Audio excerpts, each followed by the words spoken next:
Hi, hi, hi, hi, hi. I greet you based on your time zone. It's still your girl, Betha. Betha Chivina. Please subscribe to my YouTube channel if you haven't done that. Today we shall be looking at a very pertinent topic: red flags in relationships. Yes, women are naturally sweet. We are endowed, with natural, this aura, this likeness. There's this greatness around us. There's this attraction, that is being embedded in every woman.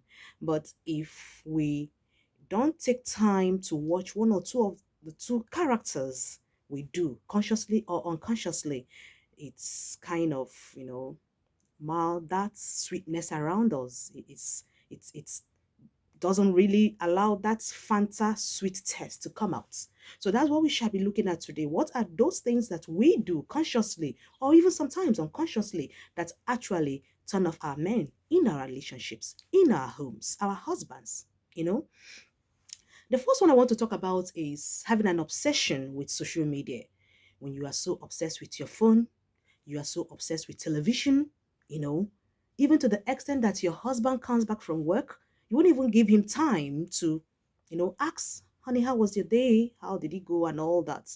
You don't care. You're just there fiddling with phones. You are replying to text messages. You're on WhatsApp. You are chatting on Twitter. You're on Facebook. You're on Instagram. You're on TikTok. You are watching Z World. You are watching African Magic. Come on. Even sometimes our women will be cooking while watching television and the food will just get burnt.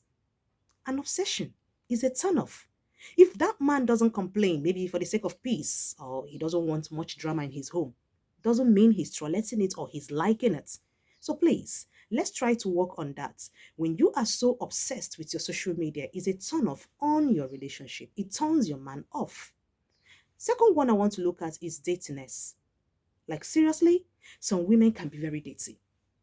A man comes back from house and meets his house, sorry, comes back from work and meets his house so unkept.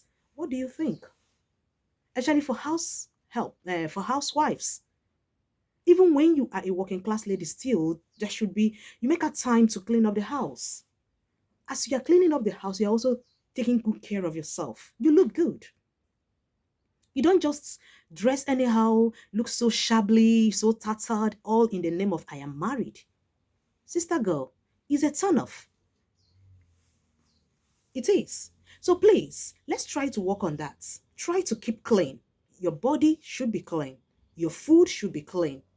The two food, the food I'm talking about. So two of them should be clean, including your environment and your home, so that as the man comes back, he will have he will have a soft landing to eat the first meal and the second food.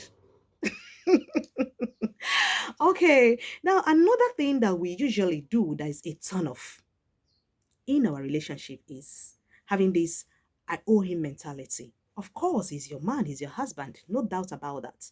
But there should be respect for boundaries. You pick his calls when he asks you to. If he doesn't, my dear, stay away from his phone. I know some people like, what do you mean? See, now you go suffer, Rambo. I am just telling you the truth. You are the one to bear the consequences of whatever it is you see in his room, but you must see something. And most times, those things that you are seeing may not really be real. Because if you no chase them, then go chase them. Mhm. He may be replying to one message that he wants to, put that person off or something, and you may not really know the genesis of that text message, and you just saw it and you are foaming, you are angry, oh, please set boundaries. That should be, respect his privacy. He had female friends before he married you, but he prioritized you over them. That priority is what should, blow your head.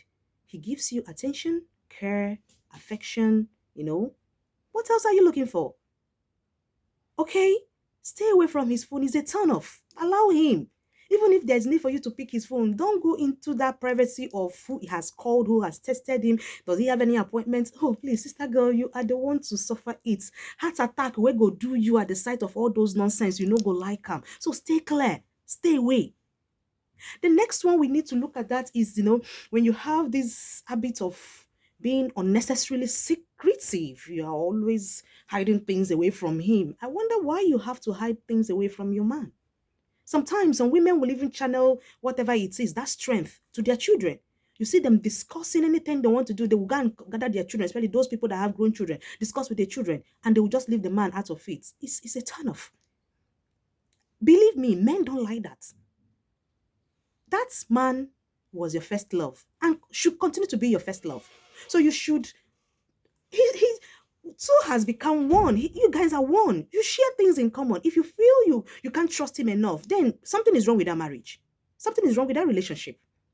Oh yes. So try not to do that. And most times we will have so much important things to talk about, but the manner at which we present them, our timing is always wrong. Look for the right time to talk to a man. I always say it. A man is the head. You are the neck. And believe me, without the neck, the head can't turn. You are the one to turn it this way. You are the one to turn it that way. You are the one to lift it up and bring it down. It is the neck, but with the right timing. Go. Take time. Study your man. Know when to communicate with him. At what point, at what time should I talk about this with him? And no matter how vital you think that thing is, right timing is very important. Don't just dumble in and, talk and thinking that he's going to pay attention to you. He may be stressed out. He may not be psychologically okay at that moment in time to pick whatever you are talking about. Another thing is you have this domineering spirit. In discussion, you dominate, and not just dominating or domineering. You want your opinion to sell over others. Anything you say stands. If he doesn't buy your idea, there's war in that house. It's a turn off. We are meant to be very much sweet, very calm. That's our nature. But at the same time, confidence. We should be confident of ourselves. Lack of it turns some men off. Oh, yes. Stop forming, I don't know what, I don't know now. Dumb. Stop forming this dumb attitude thing. Especially for a businessman will want the wife to know what he's doing so that when he's on a business trip, you are there running his businesses. And they will be running very well, smoothly, successfully. He will beat his chest and say, wow, that's my wife. Then when he is not there, business stops. Or business stops rather until he returns. It doesn't make sense. So I'm not saying you have to be this I too sabi. Oh no, you don't have to be I too sabi, because it's also a turn off. But at the same time, moderation, you should have that confidence. You should try to, know what your husband is doing. Show concern in things he does, in his businesses, in his office work, in anything he does. Show interest. Don't be, I beg, that won't concern him. It doesn't concern him. It concerns you. You are the wife. You are a better half. You are his, you complement each other. So please, let's not forget, this is just part one of this turn off. We shall have the second part in our next video. Do have another date with me. I'll see you more. Take care.